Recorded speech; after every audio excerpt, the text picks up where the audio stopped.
Good morning, guys. Do you know where I am? Do I know where I am? Yeah, I've come to Canley Ford and I just wanted you to see. Look at the light down there, isn't it just beautiful? Right off into the distance. And this is the other end of it. I see, it's a main road up there.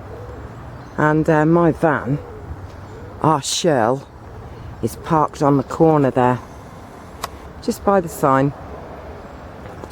Anyway, look at the colours. And all the little flies. And berries.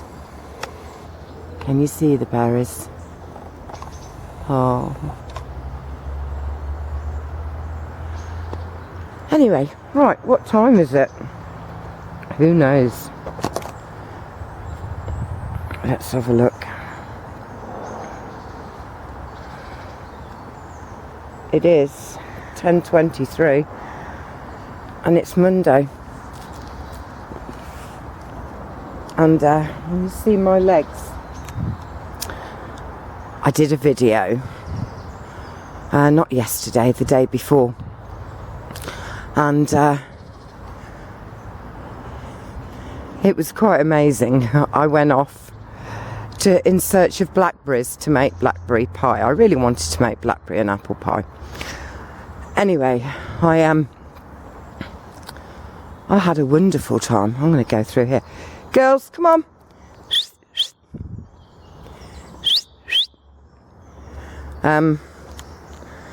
I made this video, but when I listened to it back, because it's in a very, very busy area, all you can hear is the traffic, and I didn't actually think that it was that soothing, shall we say. Abby! So I didn't put it up, but I might do if anybody wants to listen to it. I have to see. I don't know where Abby's gone. The issue with Abby is she's going blind and deaf. So, honey, leave her alone. Where's your stick? Come on, Ebbs, this way. Abby, come on, girl. Let's go. Come on. She says, I'll cut you off at the pass. Anything to stop honey from rounding me up.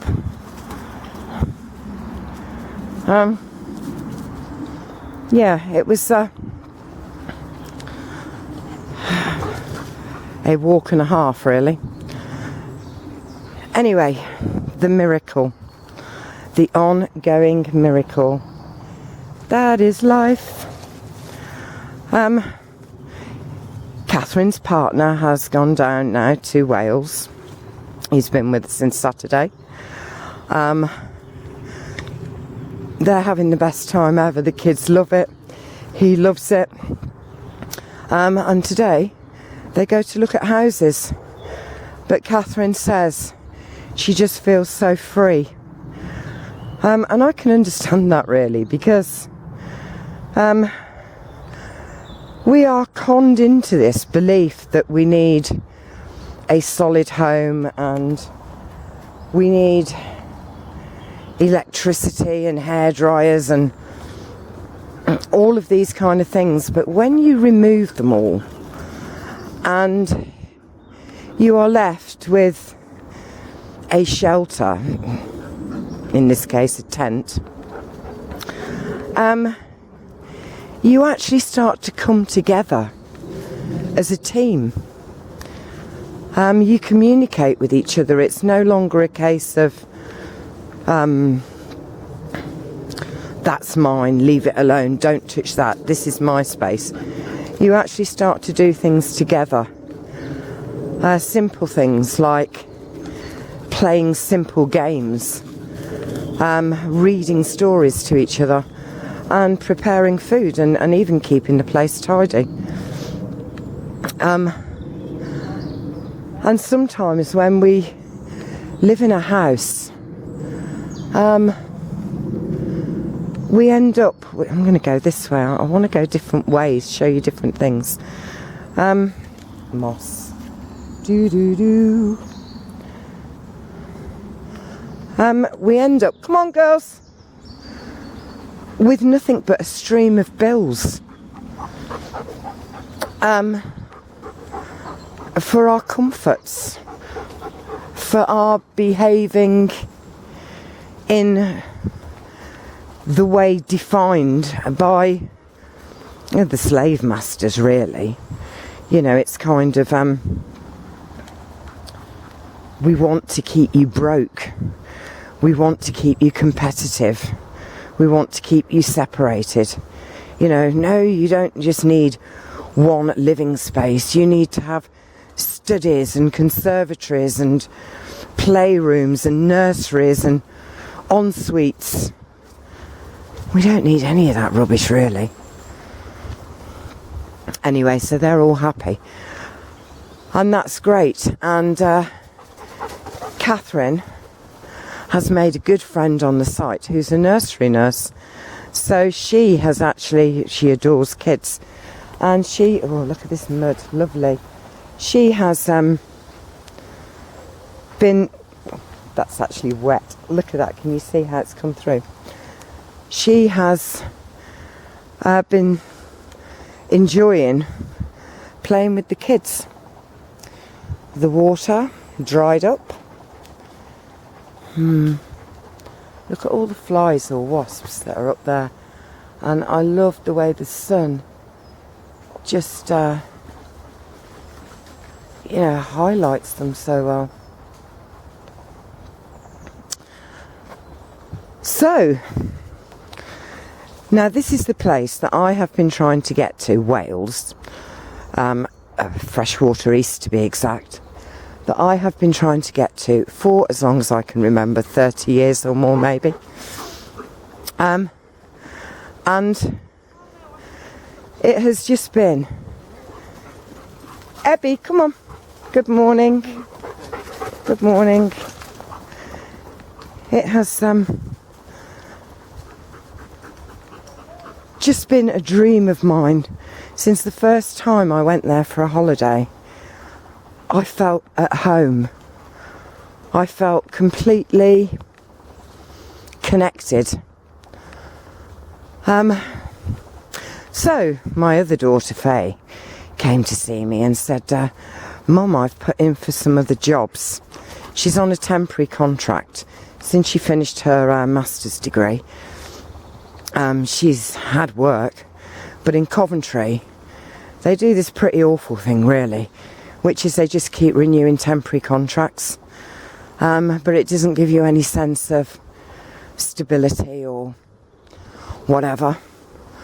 So she said, I went and looked, look at that, I went and looked for other jobs, and she says, I've put in for some. And I said, oh, wonderful, where?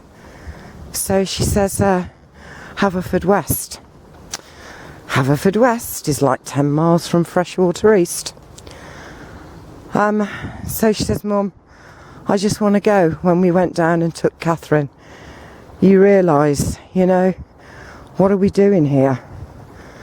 Why don't we go somewhere beautiful and calming, a place where when you've had a hard or stressful day, you can just go and paddle in the sea, or even in the midst of winter, you can watch the storms from the safety of the beach.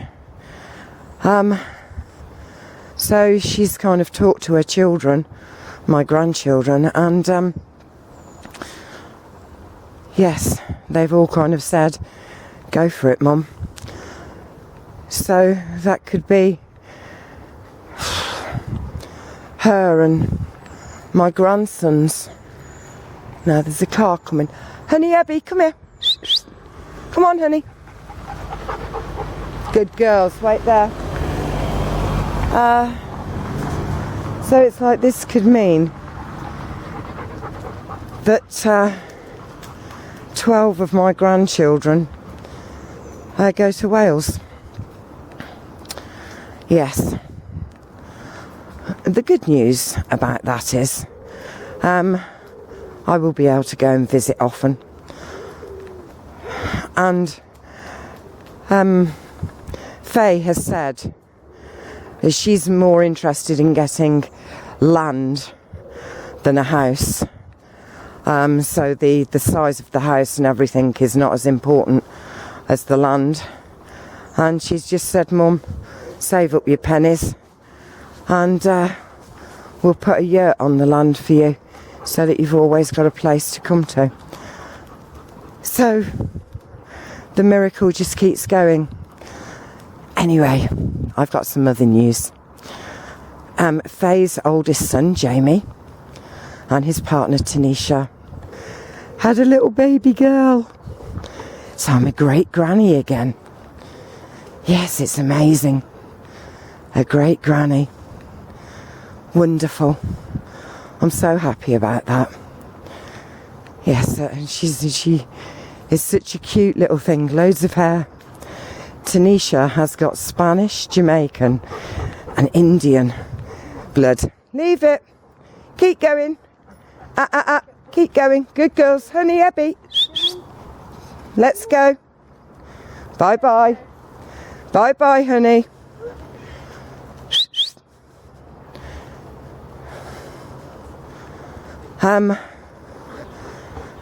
Yes, so this... Oh, she's so beautiful. So beautiful. So I'm a great granny. And Jamie and his partner Tanisha have said that they also want to go to Wales.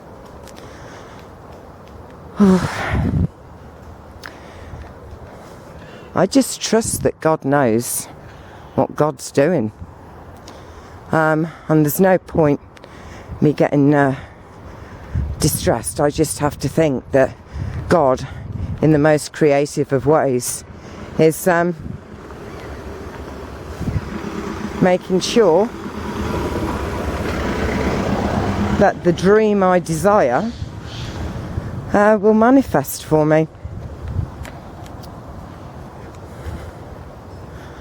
Yeah, isn't life strange? And these miracles, guys, they just keep happening and happening and happening. And it's lovely to be here. Again, I do love this Canley Ford. And when I'm here, all I think about and all I can hear is the laughter of children and hearing, come on Granny, come and find us. Aren't squeaky gates beautiful? So here we are again in the meadow. I'm going to walk round the other way this time. We go this way.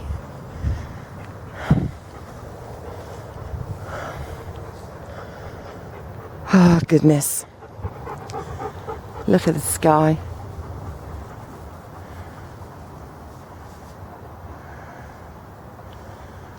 Yeah. These are all going to be sloes. Sloe gin. Beautiful. I usually make my mum a bottle for Christmas every year. You just go and collect the sloes. You pin prick them. Well, fork prick them. And then you put them along with half a bottle of vodka or gin into a full empty bottle and add sugar, and you just keep turning and you end up with this really gorgeous liqueur. Yeah. Liqueurs are very expensive and the quality of the vodka doesn't really matter, or the gin. There's our little hide and seek place. I feel so surrounded by love, even though everyone's really further away than they normally are. I just feel so surrounded with love. It's almost like I have a bubble around me. I'm not on about a tight bubble, but it feels like I have this membrane or something that encircles me. Blackberries. And I don't fear anything anymore. Not ready yet. I seriously don't. I don't fear anything. Because right now there's absolutely nothing to fear. And I have been watching YouTube. I haven't had much opportunity because so much has gone on. But I have been watching YouTube. And at times, look at that. Isn't that just the most beautiful sight? All of the leaves switching there from the front side to the back side and getting this glorious, glorious changing of colour. Now, why did you stop? I just started to film you. Come on, let's have it. Come on, come on, come on, come on. Says, oh, we're shy. And the ones at the top say, well, we're not. We'll give it a go.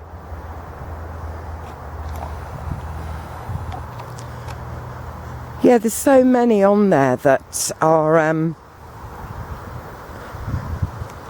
people are just scared out of their wits. Beautiful, thank you. It's just beautiful, the movement of trees and leaves. Yeah, people are just scared out of their wits. And I don't think that's a good place to be. I don't think it's a good way to feel. And I don't think it's necessary. I've realised that this faith you have in the ongoing miracle, this belief you have, actually provides this protective layer to you, because you don't actually ever see anything as being a negative. You see it as, well, let's put it this way. Look at this Great Dane. Honey. Beautiful.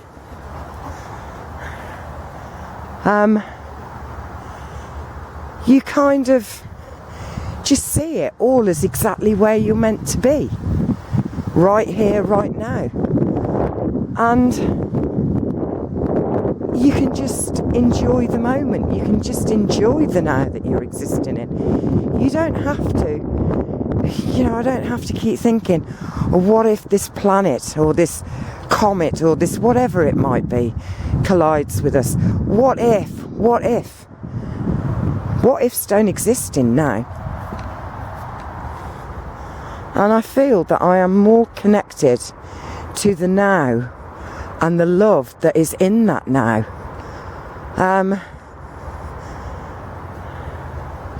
That I don't really need to be thinking, what if? What if? Look at these. After I left you here the other day, I walked round the corner and it just kept going and going. Wild orchids everywhere.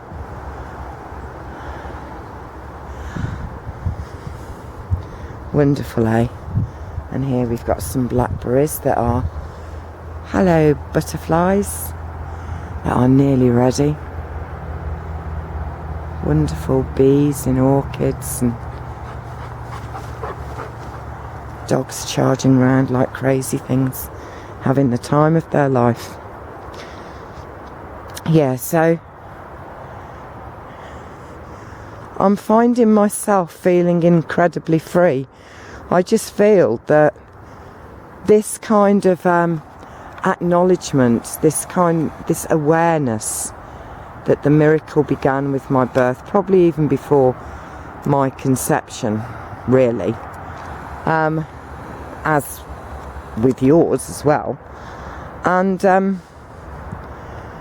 I was crazy really to ever think that I wasn't being guided. What would be the point? So I think the point is about trusting and almost knowing that it doesn't matter what happens to you, you are going to be fine, and you're going to arrive at the destination that had been previously agreed.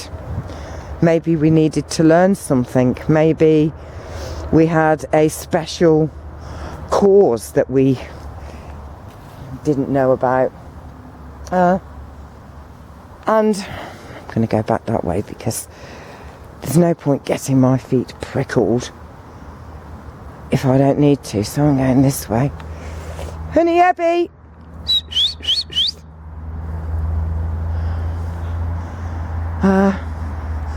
Which way shall I go? Oh, for goodness sake, just go and get your feet prickled. I said that and got one straight away. So yeah, it's about knowing that all of this is the right place, the right moment, the right now, the right everything really. Even in this prickly, stickly place I'm in is exactly the right place, and God will guide my footfalls. There we are. Mud, glorious mud. And back out again. So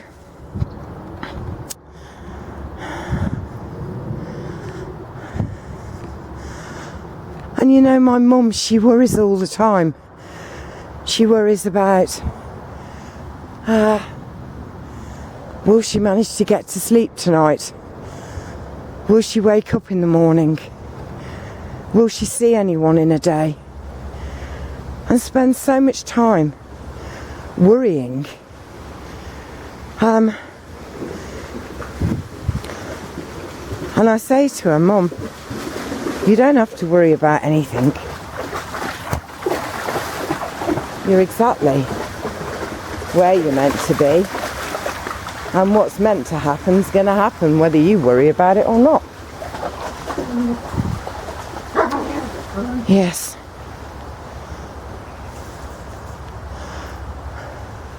And the thing is, when we worry, when we what if,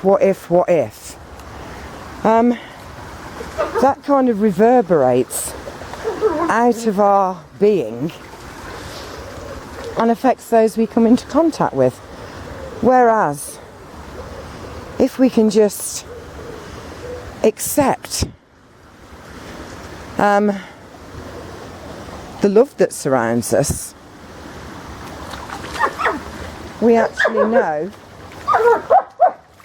that everything's all right. Even if this ford now is to open up and I go hurtling through the ground, it's okay. Right.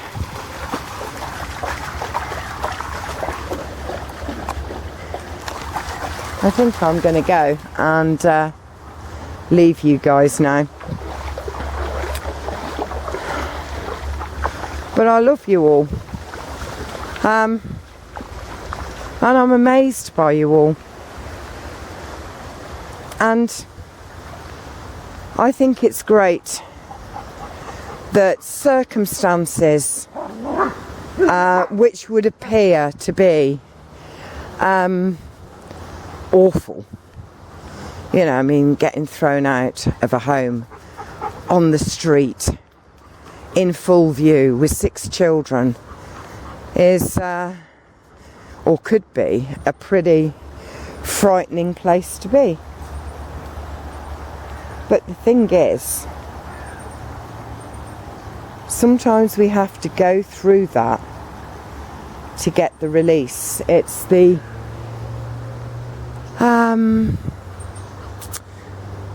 it's really the, if you want to see the view from the top of the mountain, you've got to make the climb. But oh my word, after you've put that effort in, and the discomfort, the aching feet, the, you know, burning the thighs and the calves, when you actually get to the top of that mountain, I am telling you, it's been well worth every little bit of struggle. So I'm going to go. I'm on the hunt for blackberries.